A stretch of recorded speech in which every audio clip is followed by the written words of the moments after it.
ಎಲ್ರಿಗೂ ನಮಸ್ಕಾರ ಪ್ರಿಯ ನಾನು ನಿಮ್ಮ ಕೃಪಾ. ನಾಳೆಯ ದಿನ ಚೈತ್ರ ನವರಾತ್ರಿಯ ವಿಶೇಷವಾದಂತಹ ಸಂದರ್ಭದಲ್ಲಿ ನಮಗೆ ಅಷ್ಟಮಿ ತಿಥಿ ಬಂದಿದೆ.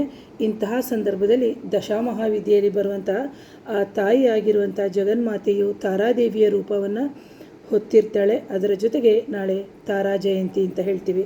ಸೊ ಇಂತಹ ಸಂದರ್ಭದಲ್ಲಿ ನಾವು ನಮ್ಮ ಸಕಲ ಕಷ್ಟಗಳನ್ನು ಸಮೇತ ದೂರ ಮಾಡ್ಕೋಬೋದು.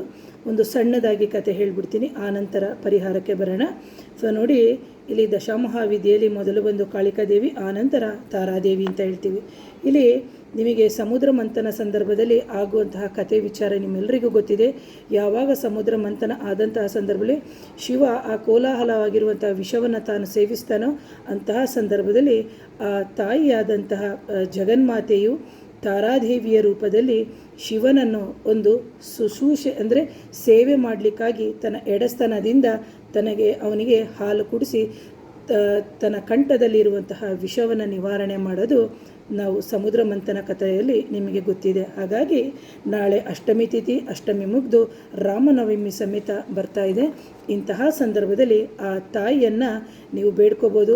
ನಿಮ್ಮ ಸಾಲಬಾಧೆ ಆಗಿರ್ಬೋದು, ಆರೋಗ್ಯ ಭಾಗ್ಯ ಆಗಿರ್ಬೋದು, ಐಶ್ವರ್ಯಗಳಾಗಿರ್ಬೋದು, ಅಥವಾ ನಮ್ಮ ಜೀವನದಲ್ಲಿ ಉಂಟಾಗಿರುವಂತಹ ಹಲವಾರು ಕಷ್ಟಗಳು ಅಂತ ಹೇಳಿದಾಗ ಮಾಂತ್ರಿಕ ಬಾಧೆಗಳಾಗಿರ್ಬೋದು, ಅಥವಾ ಹಣಕಾಸಿನ ಸಮಸ್ಯೆ ಆಗಿರ್ಬೋದು, ಅಥವಾ ನಿಮಗೆ ಯಾವುದೇ ಸಮಸ್ಯೆಗಳು ಇದ್ದಂತಹ ಸಂದರ್ಭದಲ್ಲಿ ನಾಳೆ ಅಷ್ಟಮಿ, ಅಥವಾ ನಮಗೆ ಒಂದು ಮಾಂತ್ರಿಕ ಬಾಧೆಗಳಾಗಿರ್ಬೋದು, ಅಥವಾ ಶತ್ರು ನಿವಾರಣೆಗಾಗಿರ್ಬೋದು, ಅಥವಾ ನಮಗೆ ಯಾರೋ ಸುಮ್ಮನೆ ಸಮಸ್ಯೆಗಳನ್ನ ಕೊಡ್ತಾ ಇದ್ದಾರೆ ಅಂತ ಹೇಳಿದಂತಹ ಸಂದರ್ಭದಲ್ಲೂ ಸಮೇತ ನಾವು ಮನಸಾರೆ ಆ ತಾಯಿಯನ್ನು ನಿಮ್ಮ ಕುಲದೇವರು ಮತ್ತು ಮನೆ ದೇವರು ಏನಿದೆ ಅವರ ಮುಂದೆ ಕೂತು ತುಪ್ಪದ ದೀಪವನ್ನು ಹಚ್ಚಿ ಸಂಜೆ 6:30ಯಿಂದ ತಡರಾತ್ರಿ ಮಾಡಿದ್ರೂ ಸಂತೋಷ, ಅಥವಾ 6 ಗಂಟೆಯಿಂದ 9 ಗಂಟೆ ಒಳಗಡೆನೂ ಸಮೇತ ನೀವು ಮಾಡ್ಬೋದು ಅಂತ ಹೇಳ್ತೀನಿ. ಇಲ್ಲ ಮೇಡಮ್, ನಮಗೆ ತುಂಬ ತಡವಾಗಿ ಮಾಡೋಕ್ಕಾಗಲ್ಲ ಅಂತ ಹೇಳಿದಂಥ ಸಂದರ್ಭದಲ್ಲಿ ಖಂಡಿತವಾಗ್ಲೂ 6:30-7 ಗಂಟೆ ಅಷ್ಟೊತ್ತಿಗೆ ನೀವು ಏನು ಮಾಡಬೇಕು ಅಂದರೆ ಶುಚೀರ್ಭೂತರಾಗಿ ತುಪ್ಪದ ದೀಪವನ್ನು ಹಚ್ಚಿ ನೀವು ಸರ್ವಮಂಗಳ ಮಾಂಗಲ್ಯೆ ಶಿವೇ ಸರ್ವಾರ್ಥ ಸಾಧಿಕೆ ಶರಣೈತ್ರಯಾಂಬಿಕೆ ಗೌರಿ ನಾರಾಯಣ ನಮೋಸ್ತುತೆ ಅಂತನಾದರೂ ಹೇಳ್ಬೋದು.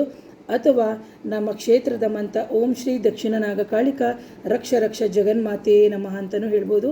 ಇಲ್ಲದಿದ್ದರೆ ಓಂ ನಮೋ ತಾರಾಯ ನಮಃ, ಓಂ ನಮೋ ತಾರಾ ದೇವಿಯಾಯ ನಮಃ ಅಂತಲೂ ಹೇಳ್ಬೋದು. ಈ ಥರ ದೇವಿಗೆ ಸಂಬಂಧಪಟ್ಟಂತಹ ಮಂತ್ರಗಳನ್ನು ಹೇಳ್ಕೊಳ್ಳೋದ್ರಿಂದ ಖಂಡಿತವಾಗಲೂ ನಿಮಗೆ ನಾಳೆಯ ದಿನ, ಯಾಕಂದರೆ ಚೈತ್ರ ನವರಾತ್ರಿಯಲ್ಲಿ ಬರುವಂತಹ ದಶಾಮಹಾವಿದ್ಯೆಯಲ್ಲಿ ಹೇಗೆ ನಾವು ಒಂದೊಂದು ದಿನಕ್ಕೂ ಒಂದೊಂದು ದೇವಿಯನ್ನು ಆರಾಧನೆ ಮಾಡ್ತೀವಿ, ಅಂದರೆ 10 ದಿನಗಳ ಕಾಲ. ಹಾಗಾಗಿ ನಾವು ನಾಳೆ ತಾರಾದೇವಿಯನ್ನು ಆರಾಧನೆ ಮಾಡುವಂಥದ್ದು ಅಂತ ಹೇಳ್ಬಿಟ್ಟು, ಹಾಗಾಗಿ ಇಂತಹ ಆದಿಶಕ್ತಿಯಾಗಿರುವಂತಹ ದೇವಿ ಹೇಗೆ ತನ್ನ ಪತಿಯಾಗಿರುವಂತಹ ಶಿವನಿಗೆ ಒಂದು ವಿಷವನ್ನು ಕುಡಿದಂತಹ ಸಂದರ್ಭದಲ್ಲಿ ತಾನು ತಾರೆಯ ಸ್ವರೂಪವನ್ನು ತಾಳಿ ಆ ವಿಷವನ್ನು ಹೇಗೆ ಪಾರು ಮಾಡಿದ್ಲು, ಅದೇ ಥರ ತನ್ನ ಗಂಡನ ಕಷ್ಟವನ್ನೇ ಪಾರು ಮಾಡಿದಳು, ನಮ್ಮವರ ಕಷ್ಟವನ್ನು ಪಾರು ಮಾಡಲ್ವ?